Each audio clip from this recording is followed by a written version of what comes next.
Hi friends, எல்லாம் எப்படி இருக்கீங்க? இன்றைக்கி நம்ம வீட்டில் என்ன சாப்பாடுன்னு பார்த்துடலாமா? ஆறிப்போன சோறு தாங்க, மத்தியானம் வச்ச சோறு தான். இது பாசிப்பருப்பு பாயாசம் ஜவ்வரிசி போட்டு வச்சுது. லைவில் செஞ்சேன், லைவில் போய் பாருங்கள், சூப்பராக இருக்குது. அப்புறம் மோர் குழம்பு,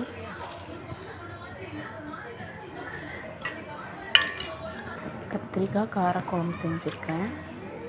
சூப்பராக வந்திருக்குது. இந்த வெயிலுக்கெல்லாம் கத்திரிக்காய் கம்மி பண்ணணும்.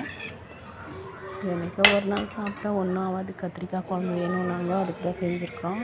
வெள்ளரிக்காய் சாப்பிடும்போது கண்டிப்பாக சேர்த்திக்கணும். இந்த வெயிலுக்கு தயிர் வெள்ளரிக்காய் சேர்த்திக்கணும்.